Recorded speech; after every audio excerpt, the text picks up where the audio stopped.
शांति।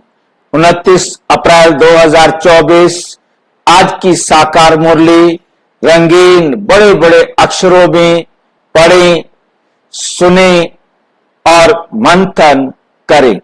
हम प्रतिदिन सवेरे 6 बजे, साढ़े 4 बजे मुरली मंथन करते हैं। आप सभी भी इस मंथन में जुड़ सकते हैं। इस मंथन में जुड़ने के लिए इसी वीडियो के डिस्क्रिप्शन बॉक्स में लिंक दिया हुआ है। आप वहां से लिंक लेकर इसके साथ जुड़ सकते हैं। यदि नहीं मिले तो आप इसी वीडियो के नीचे लाइन चलती हुई में देख रहे हैं, व्हाट्सएप नंबर दिया हुआ है, वहां से आप लिंक मंगा सकते हैं। अच्छा, ओम शांति। आज की मुरली का सार। मीठा मीठा बाबा कहते, मीठे बच्चे, ये सच्चा सच्चा सत्य का संग है।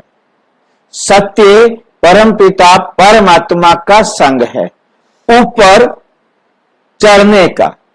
तुम अभी सत्य बाप के संग में आए हो, इसलिए झूठ संग में कभी नहीं जाना। झूठ संग में कभी नहीं जाना। जितने भी देहधारी हैं वो सब झूठ संग है। केवल एक परमात्मा ही हम आत्माओं का सच्चा साथी है। प्रश्न, तुम बच्चों की बुद्धि किस आधार पर सदा बेहद में टिक सकती है? तुम बच्चों की बुद्धि किस आधार पर सदा बेहद में टिक सकती है? उत्तर, बुद्धि में स्वदर्शन चक्र फिरता रहे।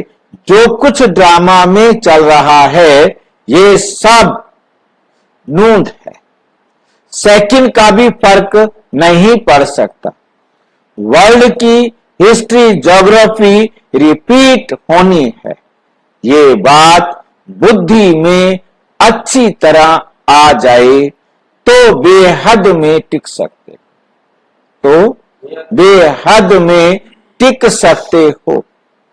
बेहद में टिकने के लिए ध्यान पर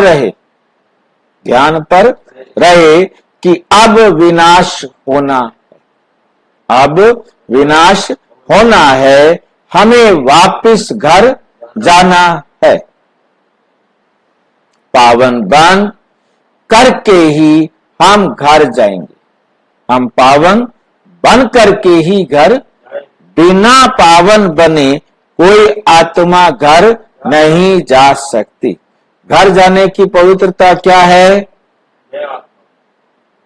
मैं आत्मा हूं और मुझ आत्मा का पिता परमात्मा है।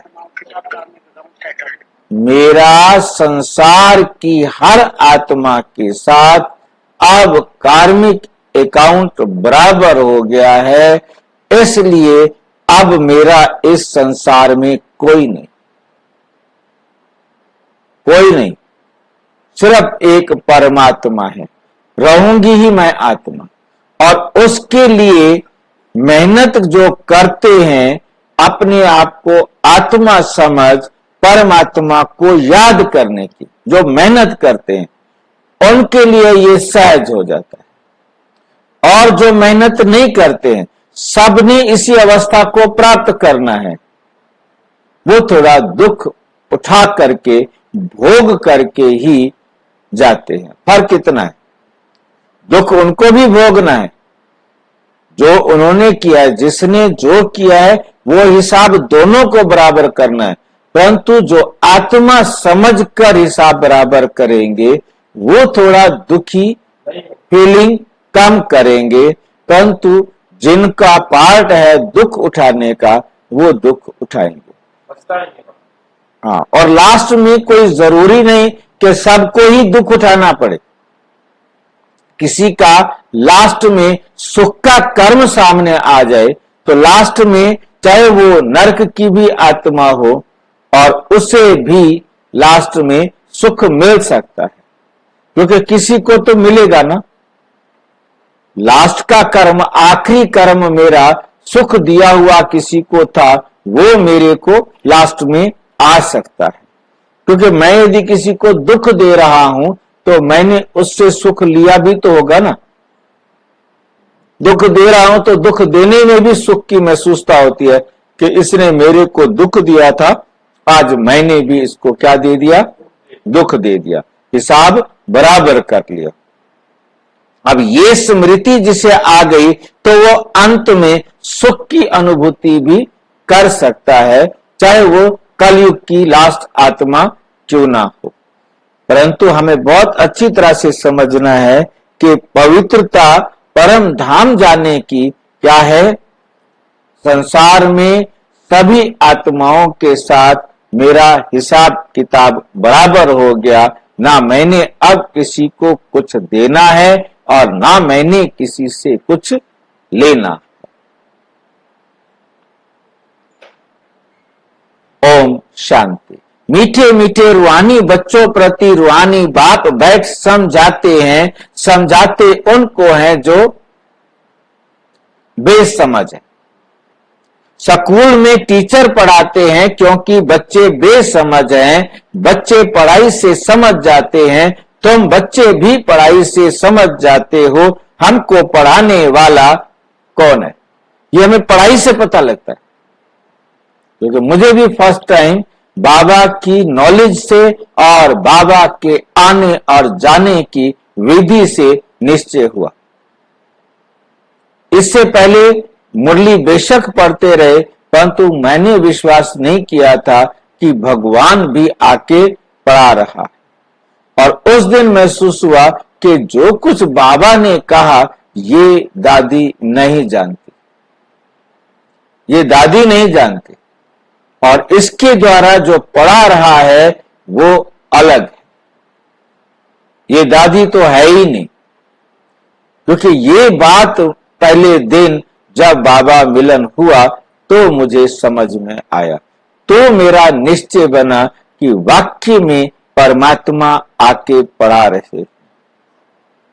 ये कभी भूलो मत कि पढ़ाने वाला टीचर कौन है सुप्रीम बाप, मेरा परम पिता, परम आत्मा। तो उनकी मत पर चलना है, श्रेष्ठ बनना है। श्रेष्ठ श्रेष्ठ होते हैं सूर्यवंशी, श्रेष्ठ श्रेष्ठ होते हैं सूर्यवंशी। जबकि बाबा हमें कहते हैं कि डायमंड श्रेष्ठ होता है, आज बाबा सूर्यवंशी को श्रेष्ठ क्यों कह रहे हैं? डायमंड श्रेष्ठ होगा कि गोल्डन श्रेष्ठ होगा? परंतु फिर बाबा ने सूर्यवंशी को श्रेष्ठ क्यों कहा?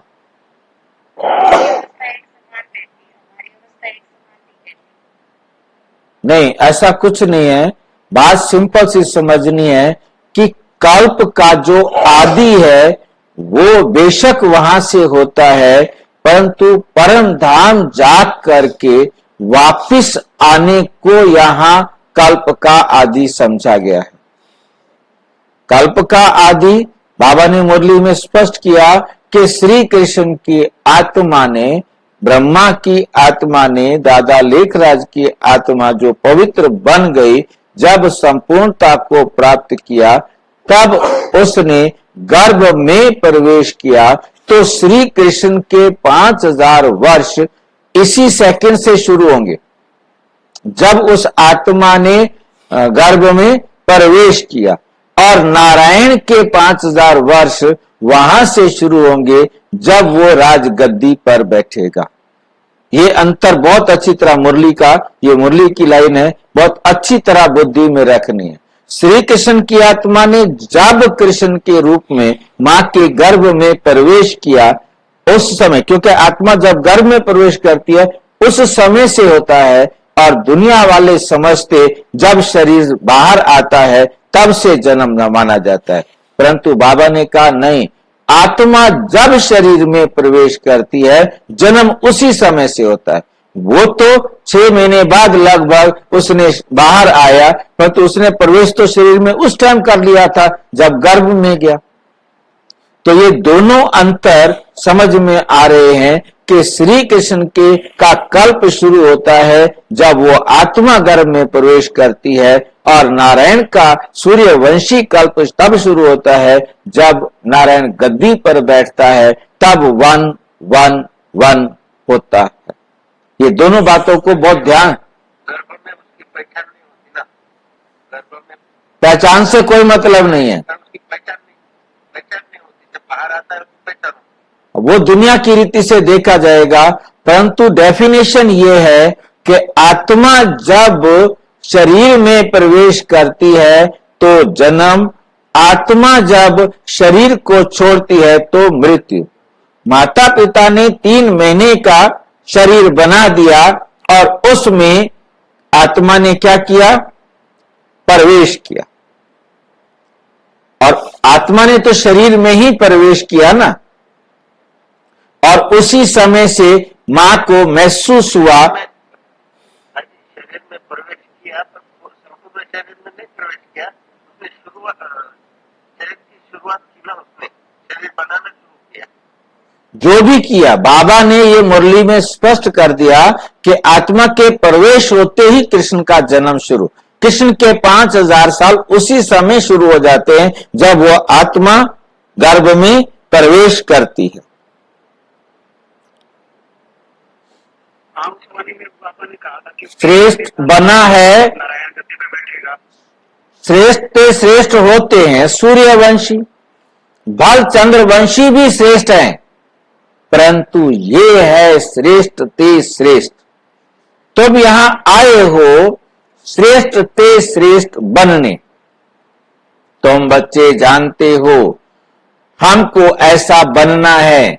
ऐसा स्कूल 5000 वर्ष के बाद ही खुलता है। ये तुम समझकर बैठे हो, ये सचमुच सत्य का संग है। ये सचमुच क्या है? सत्य का संग है। सत्य है ऊंचे ते ऊंच, उनको तुम, उनका तुमको संग है। वो बैठकर सतयुग का श्रेष्ठ ते श्रेष्ठ देवता बनाते हैं, अर्थात फूल बनाते। तुम कांटे से फूल बन जाते हो, कोई फौरन बन जाते हैं, अर्थात कोई को टाइम लगता है। बच्चे जानते हैं ये है संगम युग, सो भी सिर्फ बच्चे जानते हैं। निश्चय है कि ये पुरुषोत्तम बनने का युग है। पुरुषोत्तम भी कौन सा? ऊंचे ते ऊंच आदि सनातन देवी देवता धर्म के जो महाराजा महारानी हैं, वो बनने लिए तुम यहां आए हो। तुम समझते हो हम आए हैं बेहद के बाप से बेहद का सतयुगी सुख लेने। बेहद का सतयुगी सुख लेने। हद की जो भी बातें हैं वे सब खत्म हो जाती हैं। हद के बाप, हद के सुभाई चाचे काके मामे आदि, हद की पाई पैसे की मिल्कियत आदि, जिसमें बहुत मोह रहता है, ये सब खलास हो जाना है। ये सब क्या होना है? खलास हो जाना है। बाप समझाते हैं ये मिल्कियत सब हद की है। अभी तुमको बेहद में चलना है। बेहद मिल्कियत प्राप्त करने के लिए तुम यहां आए हो, और तो सब है हद की चीज। शरीर भी हद का है, शरीर भी हद का है। बीमार पड़ता है, विनाश हो पड़ता है, अकाले मृत्यु हो जाता है। आज कल तो देखो क्या क्या बनाते रहते, क्या क्या बनाते रहते हैं। साइंस ने भी कमाल कर दिया है। माया का पंप कितना है। साइंस वाले खूब हिम्मत कर रहे हैं। जिनके पास बहुत महल माड़ियां आदि हैं, वे तो समझते हैं अभी हमारे लिए सतयुग। ये नहीं समझते कि सतयुग में एक धर्म होता है, वे नई दुनिया होती है। बाप कहते हैं बिल्कुल ही बेसमझ। बिल्कुल ही क्या हैं? बेसमझ हैं। तुम कितने समझदार बनते हो, ऊपर चढ़ते हो, फिर सीढ़ी नीचे उतरते हो। सतयुग में तुम समझदार थे, फिर 84 जन्म लेते लेते बेसमझ बनते हो। फिर बाप आकर समझदार बनाते, जिसको पारस बुद्धि कहते हैं। तुम जानते हो हम पारस बुद्धि बहुत समझदार थे। गीत भी है ना, बाबा आप जो वर्षा देते हैं, सारी जमीन आकाश के हम मालिक बन जाते। कोई भी हमसे छीन नहीं सकता, कोई भी हमसे छीन नहीं सकता, कोई का दखल नहीं हो सकता। बाप बहुत के बहुत देते हैं, बाप बहुत बहुत देते हैं, इससे जास्ती कोई झोली भर ना सके। जब ऐसा बाप मिला है, जिसको आधा कल्प याद किया है, दुख में सिमरन करते हैं ना, जब सुख मिल जाता है, फिर सिमरन करने की दरकार नहीं रहती। दुख में सब सिमरन करते हैं, हाय राम, ऐसे अनेक प्रकार के अक्षर बोलते हैं। सतयुग में ऐसा कोई भी अक्षर होता नहीं। तुम बच्चे यहां आए हो पढ़ने के लिए, बाप के सन्मुख बाप के डायरेक्ट वर्षन सुनते हो। इनडायरेक्ट ज्ञान बाप देते नहीं, ज्ञान डायरेक्ट ही मिलता है। बाप को आना पड़ता है। कहते हैं मीठे मीठे बच्चों के पास आया हूं, मुझे बुलाते हो ओ बाप दादा। बाप भी रेस्पॉन्स करते हैं, ओ बच्चों अब मुझे अच्छी रीति याद करो, भूलो नहीं। माया के विघ्न तो अनेक प्रकार के आएंगे, तुम्हारी पढ़ाई छुड़ाए तुमको दे अभिमान में लाएंगे।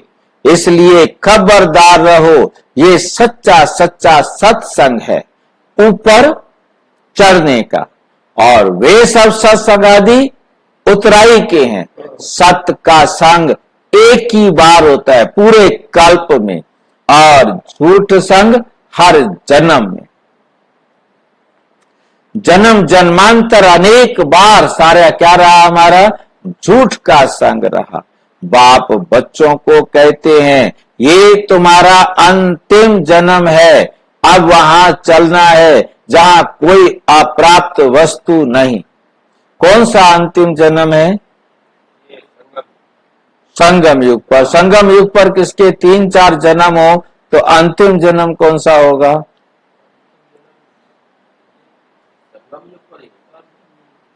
कौन सा? संगम युग पर संगम युग पर 2 जन्म होते हैं। हाँ जी, अंतिम जन्म वो होता है जो ज्ञान नहीं लेते हैं, ज्ञान ले लेते हैं, जो अंतिम जन्म नहीं होता पहला जन्म हो जाता है। अब क्या करें? फंस गए। हाँ जी,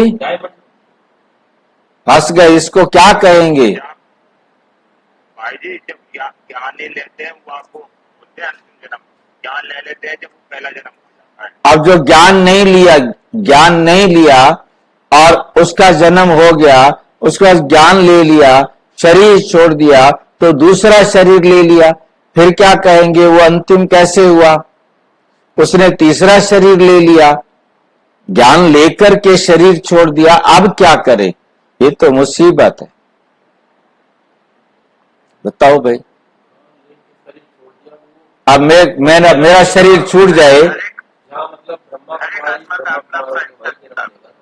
हाँ हिसाब किताब तो हर एक आत्मा का है, परंतु अंतिम जन्म किसे कहेंगे? हर एक का आत्मा पाक है, हर एक के 3 जन्म नहीं हो सकते, किसी का 2 भी हो सकता है, किसी का 1 भी हो सकता है। तो संग आखिरी तो वही होगा ना, जिसके बाद इस दुनिया में नहीं रहेगा। भाई जी हिसाब किताब बराबर होना आखिरी जन्म, हिसाब किताब बराबर होना आखिरी जन्म।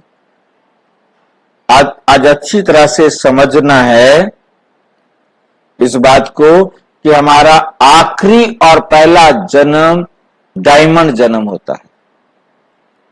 ये डायमंड जन्म जो है, इसको हम लास्ट भी कहेंगे, इसको हम पहला भी कहेंगे। जब हम क्या बोलते हैं, नारायण से कल्प शुरू करते हैं तो 8 जन्म हो गए, वहां पर नारायण के 8 जन्म हो गए ना, और उसके बाद 12 और 21 और 42 83 और ये हमारा क्या हो गया, लास्ट जन्म। जब हम बाबा के बच्चे बने, ये हमारा लास्ट जन्म हो गया, क्योंकि कल्प को बाबा ने संगम युग से शुरू नहीं किया। कल्प का आरंभ संगम युग से नहीं किया, इसलिए ये हमारा कल्प का लास्ट जन्म है। कौन सा, डायमंड जन्म। और यही डायमंड जन्म हमारा पहला जन्म है, क्योंकि परमात्मा आकर सतयुग को आरंभ करते हैं और उस दिन हमारा सतयुग शुरू होता है, जिस दिन हम बाबा से पहला पाठ लेते हैं। और ये जो समय है, ये एक ट्रेनिंग टाइम समझो, प्रोसेसिंग टाइम समझो, इसलिए इसको डायमंड जन्म कहा जाएगा। तो डायमंड जन्म जब कहा जाता है तो ये पहला भी है और आखिरी भी है, क्योंकि बाकी जो जन्म है वो देह वाले जन्म है। जैसे मैंने 3 जन्म लिए, मैंने इस जन्म में भी ज्ञान ले लिया, फिर मैंने शरीर छोड़ दिया, दूसरे जन्म में भी ज्ञान ले लिया, फिर शरीर छोड़ दिया। जितने मेरे शरीर के जन्म हो रहे हैं वो डायमंड जन्म में काउंट नहीं होंगे, वो अंतिम भी नहीं होंगे, क्योंकि उसके बाद ये जन्म होना है जिसके बाद मैंने घर जाना है। तो घर जाने से पहले मेरा ये अंतिम जन्म है, डायमंड जन्म, क्योंकि लास्ट में मुझे ये एक्सेप्ट करना ही है कि मैं और मेरा बाबा, ये हर आत्मा को, लास्ट आत्मा को भी एक्सेप्ट करना है। लास्ट जन्म डायमंड जन्म हो गया, और ये डायमंड जन्म बाकी सारे जन्मों से टॉप का जन्म है। इस जन्म में हम क्या बनते हैं, टॉप पर जाते हैं, चढ़ती कला होती है, इसलिए इसको हम पहला जन्म भी कहेंगे, क्योंकि ये डायमंड जन्म टॉप का जन्म है। जैसे आज मुरली के अंदर सूर्यवंशी को टॉप बताया, और बाबा मुरली में स्पष्ट करते कि सूर्यवंशी तो गोल्डन है, परंतु डायमंड जन्म उससे भी टॉप है, क्योंकि इस समय आप ईश्वरीय संतान हैं, बाकी टाइम पर आप ईश्वरीय संतान नहीं होते। संगम युग में 2 युग है, ये हमें बहुत याद रखना है। तो दोनों युग, कलयुग और सतयुग, ये दोनों के दोनों संगम पर एक साथ होते हैं, इसलिए ये कल्प का लास्ट जन्म भी है और ये कल्प का आदि जन्म भी है। डायमंड जन्म ही लास्ट, क्योंकि आखिरी में मैंने एक्सेप्ट करना है मैं और मेरा बाबा।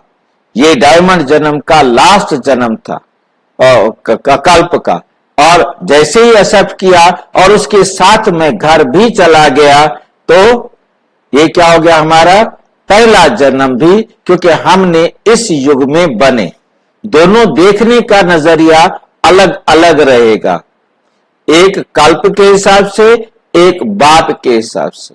बाबा के बच्चे बनना ये हमारे कल्प की आदि भी होती है।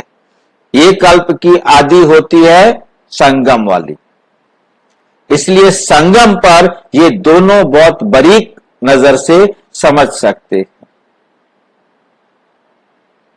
जहां कोई अप्राप्त वस्तु नहीं होती, अब वहां चलना है जहां कोई अप्राप्त वस्तु नहीं होती, वो है सुख धाम, जिसके लिए ही तुम पुरुषार्थ कर रहे हो। ये जो बाबा कहते हैं ये तो तुम अब भी सुनते हो, वहां ये कुछ भी नहीं पता पड़ेगा। जो कुछ अभी हम बाबा हमें सुना रहे हैं वो हम सुनते हैं, परंतु वहां जाने के बाद हमें ये पता नहीं पड़ेगा कि हमें कभी परमात्मा ने ऐसे समझाया भी था। अपने सुख धाम में, सुख धाम तुम्हारा ही था, तुम सुख धाम में थे, अब कहां हैं हम दुख धाम में हो। बाबा ने बहुत बहुत सहज रास्ता बताया है, वही याद करो। हमारा घर है शांति धाम, वहां से हम स्वर्ग में आएंगे, कल्प शुरू हो जाएगा और कोई स्वर्ग में आता ही नहीं सिवाय तुम्हारे। तो तुम हो सिमरण कर, तुम सिमरण करेंगे। हम पहले सुख में जाते हैं फिर दुख में। कलयुग में सुख धाम होता ही नहीं, सब सुख मिलता ही है, मिलता ही नहीं। इसलिए सन्यासी भी कहते हैं सुख काग विष्ठा समान है। अभी बच्चे समझते हैं बाबा आया है हमको घर ले चलने, हम पतितों को पावन बनाकर ले जाएंगे, पावन बनेंगे याद की यात्रा से। जितना हम अपने आप को सुधारते जाएंगे, यात्रा पर बहुत नीचे ऊपर होते हैं, कोई तो बीमार पड़ जाते हैं फिर लौट आते हैं, ये भी ऐसे है, ये भी रूहानी यात्रा है।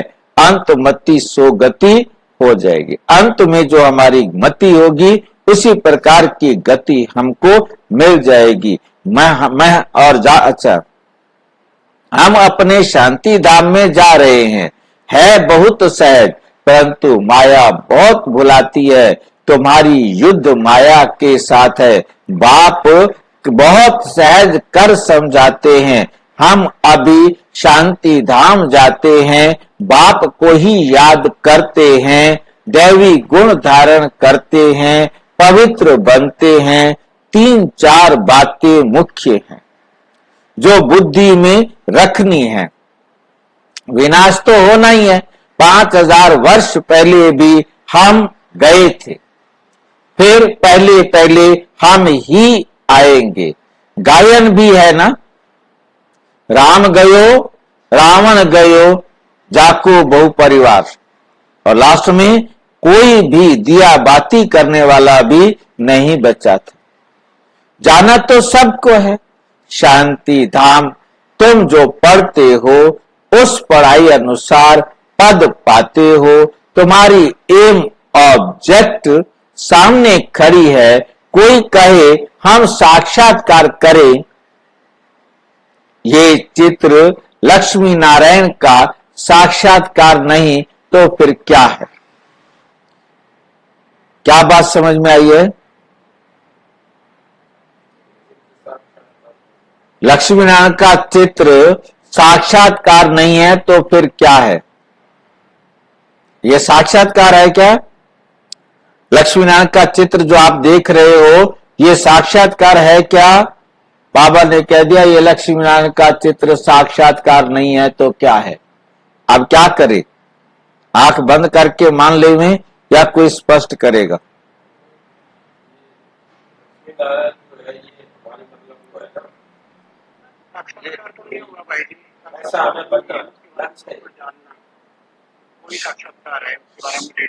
साक्षात्कार, हाँ, साक्षात्कार के लिए क्या कहा आपने? साक्षात्कार का मतलब क्या होता है? उसके बारे में कंप्लीट रूप से जानना, कंप्लीट। इंटरव्यू के लिए जाते हैं, उसका इंजीनियरिंग साक्षात्कार है। हाँ, वाले पूछते हैं आप हमसे क्या चाहते हो, क्या लेना चाहते हो, आप अपने बारे में बताओ, आप क्या दे सकते हो हमें और हमसे क्या लेना चाहते हो। वो कंप्लीट इंफॉर्मेशन एक दूसरे से लेना। तो बाबा कहते बच्चे मैंने ये लक्ष्मी नारायण कैसे बनते हैं, क्या होता है, ये आपको समझ में आ गया? ये साक्षात्कार। बाकी ये नहीं कि मैं लक्ष्मी नारायण का चित्र आपको ना आंखों में दिखाऊं कहीं। तो फिर ये लक्ष्मी नारायण का चित्र रखा क्यों? इसलिए तो रखा है आपको साक्षात्कार कराने के लिए, आपको समझाने के लिए कि ये लक्ष्मी नारायण का चित्र नकली है, असली समझो। लाइन समझ में आई है बात? असली लक्ष्मी नारायण का चेहरा जो होगा वो आप समझ जाओ, वो मैं समझा रहा हूं ना, इस चित्र को देखकर समझ जाओ। और मैं तुम्हें कोई और भी दिखा दूं तो वो कौन सा क्या होगा, तुम उसे क्या पहचान पाएंगे? आप जितने भी लक्ष्मी नारायण के चित्र देखते हैं सबकी शक्ल अलग अलग है ना।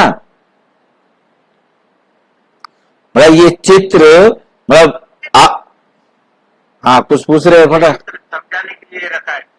हाँ समझा। आपको मान लो आप सोए हुए हैं, सपने में आपको कुछ दिखाई दे जाए या जागते हुए भी कोई चित्र दिखाई दे जाए, वो क्या है? वो कुछ साक्षात्कार तो नहीं है ना। अब जो बाबा कहते मैंने आके, हाँ बाबा कहते मैंने आके तुम्हें समझा दिया कि देखो ये लक्ष्मी नारायण, ऐसे तुम लक्ष्मी नारायण बनेंगे। क्योंकि पहले साक्षात्कार कराना मतलब पहली क्लास के बच्चे को बताना कि ये आ अनार है, ये आ आम है, बाद में आगे समझा देंगे उसको कि ये असली वाला नहीं है, ये नकली वाला है। हाँ ये चित्र सिर्फ साक्षात्कार के लिए, समझाने के लिए तो बनाए हैं, हमें समझ में आ गया यही साक्षात्कार है। ठीक है। अभी आया था ना 4-5 दिन पहले वाणी के अंदर, क्या? जैसे यहाँ तो चलो दिखाने में भी ये दिखा दिया, इतने गहने हैं इनके। हाँ मैंने भी कहा था कि भाई सतयुग के अंदर तो प्रैक्टिकली कोई कान नाक खेतेंगे भी नहीं। हाँ नेचुरल वीडियो बिल्कुल, दिखाया प्रैक्टिकली होगा ही नहीं, कानों में। बिल्कुल बिल्कुल ये होगा ही नहीं। वहां की तो नेचुरल ब्यूटी होगी ना। तो मतलब हमें समझना है, साक्षात्कार का मतलब समझ में आना, हमें दिखा करके हमें समझा दिया। अब पहली क्लास वाले बच्चों को यह समझ में आया कि अच्छा ये हमारे ही चित्र हैं। अब समझ में आया कि हमारे तो वहां गहने भी नहीं होंगे, बेकार में सोना इकट्ठा कर रहे हैं, फेंको सोने को। वहां सोने के गहने कौन ला देगा अपने शरीर के ऊपर? नेचुरल ब्यूटी होगी। वहां मकानों में सोना लगा हुआ है, अब सोना है नहीं तो थोड़ा थोड़ा अपने आप को चिपका के दिखा देते हैं कि हम अमीर हैं। वहां तो मकान की ईंटें, अब ईंटों को कोई लटकाएगा अपने शरीर पर? जिनके मकान में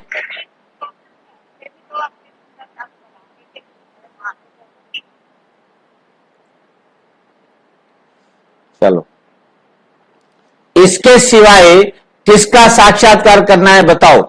बाबा पूछ रहे हैं। बेहद के बाप का किसका साक्षात करना चाहते हो? इसके बाद बताओ। बेहद के बाप का साक्षात करना चाहते हो तो और तो कोई साक्षात्कार काम के है ही नहीं। बाकी तो दुनिया में जितने भी मैं तुम्हें दिखाऊंगा वो सब बेकार है, उनका क्या साक्षात्कार करोगे? हाँ जिले सिंह भाई जी पूछो, क्या पूछना है? अच्छा अच्छा ठीक है। बाबा का साक्षात्कार चाहते हैं, बाबा का साक्षात्कार चाहते हैं, बाबा से मीठी और कोई चीज नहीं। बाप कहते हैं मीठे बच्चे पहले अपना साक्षात्कार किया है। आत्मा कहती है कि बाबा का साक्षात्कार करे, तो अपना साक्षात्कार किया है ये तो तुम बच्चे जान गए हो। अब समझ मिल गई है कि हम आत्मा हैं, हमारा घर है शांति धाम, वहां से हम आत्माएं आती हैं पार्ट बजाने। ड्रामा के प्लान अनुसार पहले पहले सतयुग आदि में हम आते हैं। आदि और अंत का ये है पुरुषोत्तम संगम युग। आदि और अंत का ये क्या है? संगम युग। यहीं पर ही जन्म की आदि होती है, यहीं ही जन्म का अंत होता है, क्योंकि दोनों एक ही साथ है। बाबा मुरली में क्या बातें कितना क्लियर समझाते ना। ये है पुरुषोत्तम संगम युग, इसमें सिर्फ ब्राह्मण ही होते हैं और कोई नहीं। कलयुग में तो अनेकानेक धर्म कुल आदि हैं, सतयुग में एक ही डिनाइस्टी होगी। ये तो सहज है ना। इस समय तुम संगम युगी ईश्वरीय परिवार के हो, तुम ने सतयुगी हो न कलयुगी। तुम ना तो सतयुगी हो और ना ही क्या हो? कलयुगी हो। ये भी जानते हो कि कल्प कल्प बाप आकर ऐसी पढ़ाई पढ़ाते हैं, यहाँ तुम बैठे हो तो यही स्मृति में आना चाहिए। शांति धाम, सुख धाम, और ये है दुख धाम। इस दुख धाम का है वैराग्य अथवा संन्यास। बुद्धि से वे कोई बुद्धि से संन्यास नहीं करते हैं, वे तो घर बार छोड़ संन्यास करते हैं। तुमको तो बाप कभी नहीं कहते घर बार छोड़ो। इतना जरूर है, भारत की सेवा करनी है व अपनी सेवा करनी है। सेवा तो घर में भी कर सकते हो, कहीं भी रहते कर सकते हो, पढ़ने लिए यहाँ आना जरूर है। फिर होशियार होकर औरों को भी आप समान बनाना है। टाइम तो बहुत थोड़ा है, गायन भी है ना, बहुत गई थोड़ी रही। दुनिया के मनुष्य तो बिल्कुल ही घोर अंधियारे में हैं, समझते हैं अभी 40,000 वर्ष पड़े हैं। तुमको बाप समझाते हैं, बच्चों अब बाकी थोड़ा समय है, अब बाकी थोड़ा समय है। तुमको बेहद में टिकना है। सारी दुनिया में जो कुछ चल रहा है सब नूंद है। जो मिसल ड्रामा चलता ही रहता है, चल रहा है, चलता ही रहता है। वर्ल्ड की हिस्ट्री ज्योग्राफी रिपीट होती है और पढ़ेंगे वही आकर पढ़ेंगे जो सतयुग में जाने वाले होंगे। अनेक बार तुमने पढ़ा है, तुम अपना स्वर्ग स्थापन करते हो श्रीमत पर, ये भी जानते हो ऊंचते ऊंच भगवान आते भी भारत में हैं, कल्प पहले भी आए थे। तुम कहेंगे कल्प कल्प ऐसा बाप आता है, कहते हैं मैं कल्प कल्प ऐसी स्थापना करूंगा। विनाश भी तुम देखते हो, तुम्हारी बुद्धि में सब बैठता जाता है। स्थापना, विनाश और पालना, इन तीनों का कर्तव्य कैसे होता है ये अब तुम जानते हो। हम जान गए, मतलब हमें साक्षात्कार हो गया कि परमात्मा आकर कैसे सृष्टि की रचना, पालना और विनाश कराते हैं। आगे नहीं जानते थे, पहले हमें ये ज्ञान नहीं था, समझ नहीं थी। बाप को जानने से, बाप द्वारा तुम सब कुछ जान जाते हो। वर्ल्ड की हिस्ट्री ज्योग्राफी यथार्थ रीति से तुम जानते हो। मनुष्य कैसे तमो प्रधान से सतो प्रधान बनते हैं, ये बाप तुमको समझा रहे हैं। तुमको फिर औरों को समझाना है। तुम बच्चे अभी पारस बुद्धि बन रहे हो, सतयुग में होते ही हैं पारस बुद्धि। ये है पुरुषोत्तम संगम युग। इनको गीता एपिसोड कहा जाता है। जब तुम पत्थर बुद्धि से पारस बुद्धि बनते हो, गीता सुनाने वाला तो भगवान खुद है, मनुष्य नहीं सुनाते। तुम आत्माएं सुनती हो, फिर औरों को सुनाती हो। इसको कहा जाता है रूहानी नॉलेज, जो वृद्धि को पाते रहते हैं। जो क्या होता है? वृद्धि को पाते रहते हैं।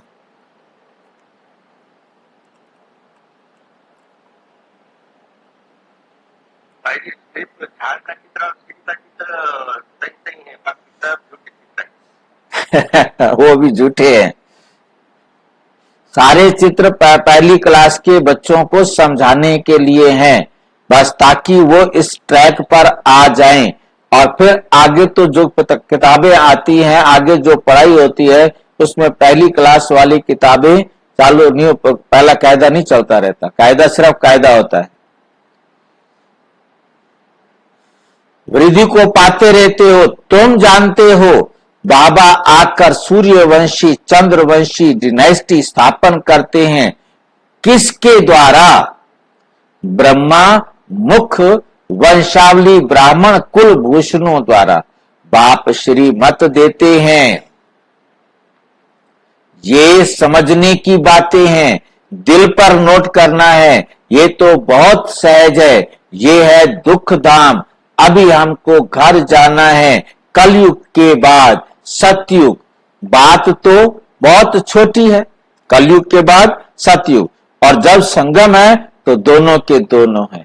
बात तो बहुत छोटी है, और सहज है, भल तुम ना पढ़े हो, तुम कभी स्कूल में भी पढ़ने नहीं गए हो तो भी कोई हर्जा नहीं, जो पढ़ना जानते हैं उनसे फिर सुनना चाहिए। शिव बाबा है सब आत्माओं का बाप, अभी उनसे वर्षा लेना है, बाप पर निश्चय करेंगे तो स्वर्ग का वर्षा मिलेगा।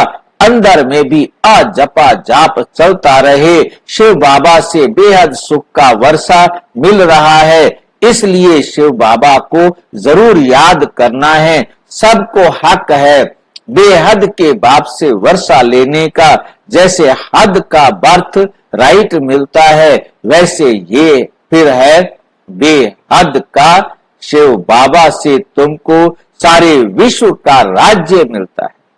छोटे छोटे बच्चों को भी ये समझाना चाहिए, हर एक आत्मा का हक है बाप से बर्थ राइट लेने का, कल्प कल्प लेते भी जरूर हैं, तुम वर्षा लेते हो जीवन मुक्ति का, जिनको मुक्ति का वर्षा मिलता है वे भी जीवन मुक्ति में आते जरूर है।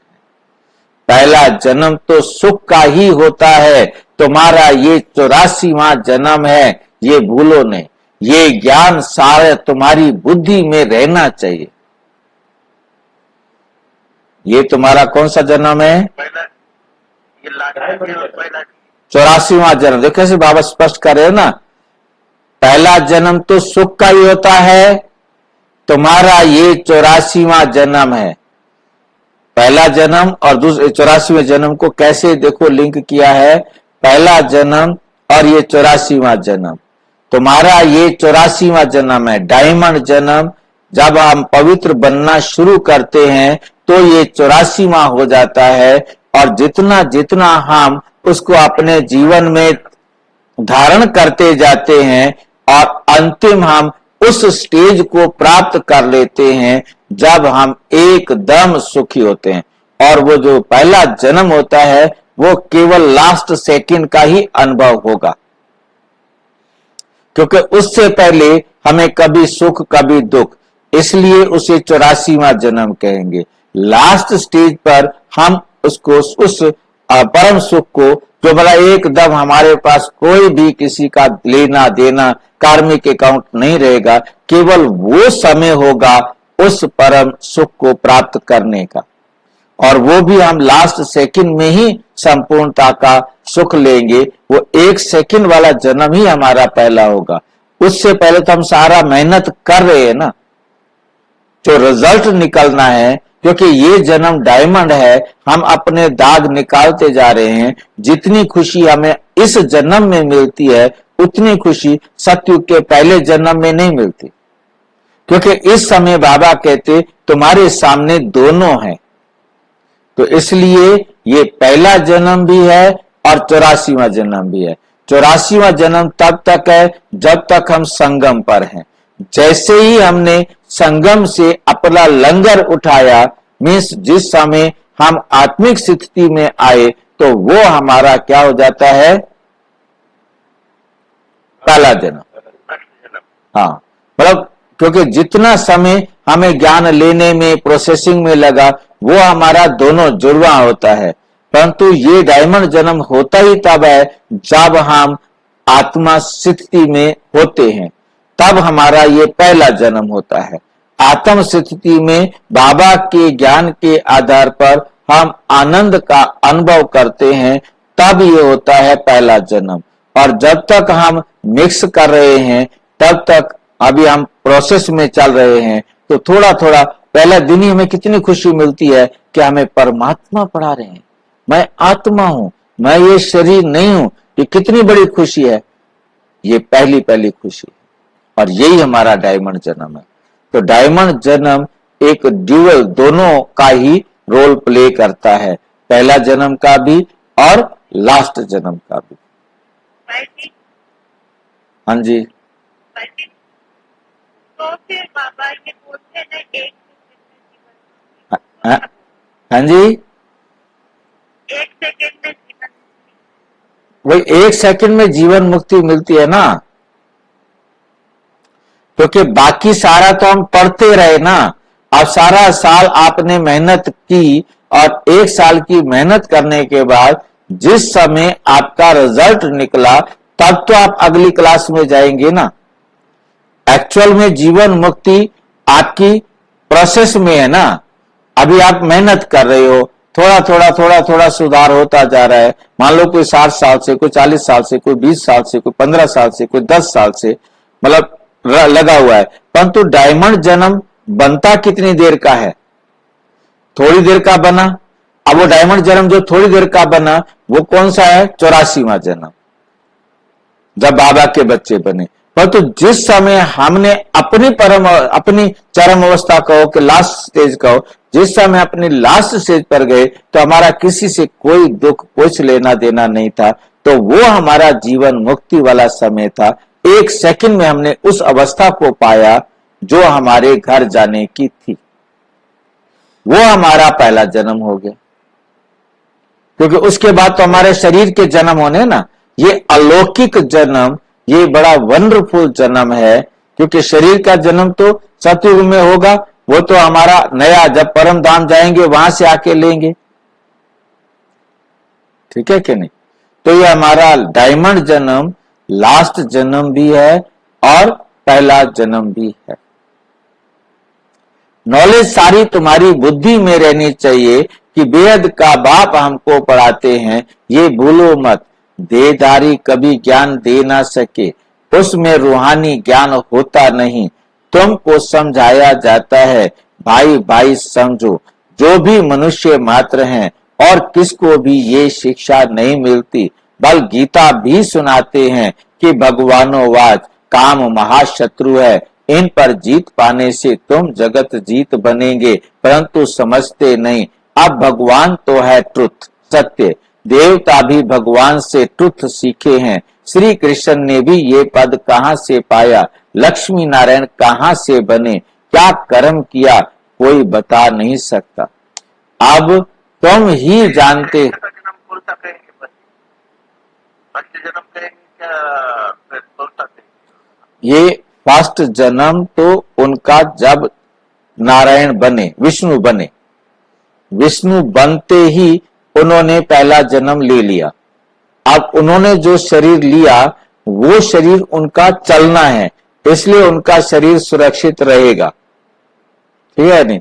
तो वही शरीर सुरक्षित, सत्युग के शुरू से वो उसने वहां से परम धाम से आकर के उस शरीर को पहनकर खड़ा हो जाना है। उसके पहले वो उसका कोई गर्भ से जन्म नहीं होगा ना भाई जी। नारायण का जन्म गर्भ से तो नहीं होगा ना। गर्भ वाला जन्म तो एक ही पवित्र होगा ना। अब जैसे कृष्ण के जो माता पिता हैं, चाहे विश्व किशोर भाऊ को कहें, वो जन्म आकर के नारायण के घर लेगा, वो भी पवित्रता से जन्म लेगा। तो उसका पहला जन्म वहां से शुरू होगा, सतयुग वाला, और इनका पहला जन्म नारायण से शुरू होगा। परंतु ये शरीर तो यही है जो अब ले लिया, ये शरीर सुरक्षित रख के जाएंगे ना। ये अंतर बाबा ने किया कि कृष्ण और नारायण का जन्म, नारायण का कल्प अलग अलग बताया कि श्री कृष्ण का कल्प यहां से शुरू होगा और नारायण का कल्प वहां से शुरू होगा। परंतु जन्म तो शरीर में प्रवेश करने से है ना। अब एक आत्मा, अभी मैंने शरीर में प्रवेश किया, मैं अब सो गया, आत्मा थोड़ा घूम फिर के आई, फिर उसने शरीर में प्रवेश कर लिया, तो उसे दूसरा जन्म तो नहीं कहेंगे ना। कृष्ण की आत्मा 1 साल के लिए घूम के आई, वापिस अपने शरीर को पहनकर खड़ी हो गई। अब उसको जन्म तो नहीं कहेंगे ना, जन्म तो वही हो गया। श्री कृष्ण के शरीर का जन्म तो इसको हम शाम वाली क्लास में जन्म कहेंगे। इसको अगली क्लास में हम डिटेल में कर लेंगे। अभी जरा मैं समझता हूं कि इस पे ज्यादा आपको समझ में नहीं आ रहा, तो हम अगली क्लास में इसको विस्तार से कर लेंगे। अब तुम ही जानते हो निराकार बाप ने उन्हों को ऐसा कर्म सिखाया, ब्रह्मा बाप द्वारा ये सृष्टि है ना। अभी तुम हो प्रजापिता ब्रह्मा कुमार ब्रह्मा कुमारियां, तुम्हारे पास नॉलेज है रूहानी बाप की। तुम समझते हो हम भगवान को जान गए हैं, ऊंचते ऊंच वो निराकार है, उसका साकार रूप नहीं है। बाकी जो भी देखते हो वे साकार हैं। मंदिरों में भी लिंग देखते हो, अर्थात उनको शरीर नहीं। ऐसे नहीं कि वे नाम रूप से न्यारा है। हाँ, और सब देहधारियों के नाम पढ़ते हैं। जन्म पत्री है, शिव बाबा तो है निराकार, उनकी जन्म पत्री नहीं है। श्री कृष्ण की है नंबर 1। शिव जयंती भी मनाते हैं। शिव बाबा है निराकार, कल्याणकारी। बाप आते हैं तो जरूर वर्षा देंगे, उनका नाम शिव है। वे बाप, टीचर, सतगुरु तीनों ही एक हैं। कितना अच्छी रीति पढ़ाते हैं। अच्छा, मीठे मीठे सिक्की लदे बच्चों प्रति माता पिता बाप दादा का याद प्यार और गुड मॉर्निंग। रूहानी बाप की रूहानी बच्चों को नमस्ते। हम रूहानी बच्चों की रूहानी बाप दादा को नमस्ते नमस्ते। धारणा के लिए मुख्य सार नंबर 1, इस दुख धाम का बुद्धि से संन्यास कर शांति धाम और सुख धाम स्मृति में रखना है। भारत की व अपनी सच्ची सेवा करनी है। सबको रूहानी नॉलेज सुनानी है। अपना सतयुगी जन्म सिद्ध अधिकार लेने के लिए एक बाप में पूरा पूरा निश्चय रखना है। अंदर से आजपा जाप करते रहना है। पढ़ाई रोज जरूर पढ़नी है। वरदान, सर्व संबंधों की अनुभूति के साथ प्राप्तियों की खुशी का अनुभव करने वाले तृप्त आत्मा भव। जो सच्चे आशिक है वह हर परिस्थिति में, हर कर्म में सदा प्राप्ति की खुशी में रहते हैं। कई बच्चे अनुभूति करते हैं कि हाँ, वे मेरा बाप है, साजन है, बच्चा है, लेकिन प्राप्ति जितनी चाहते हैं उतनी नहीं होती। तो अनुभूति के साथ सर्व संबंधों द्वारा प्राप्ति की महसूसता हो। ऐसे प्राप्ति और अनुभूति करने वाले सदा तृप्त रहते हैं। उन्हें कोई भी चीज की अप्राप्ति नहीं लगती। जहां प्राप्ति है वहां तृप्ति जरूर है। स्लोगन, निमित्त बनो तो सेवा की सफलता का शेयर मिल जाएगा। ओम शांति। और विस्तार से जानने के लिए प्रजापिता ब्रह्मा कुमारी ईश्वरीय विश्वविद्यालय के किसी भी सेवा केंद्र पर संपर्क करें।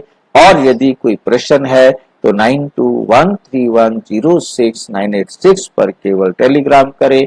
9650692270 पर केवल व्हाट्सएप करें। फोन नहीं। ओम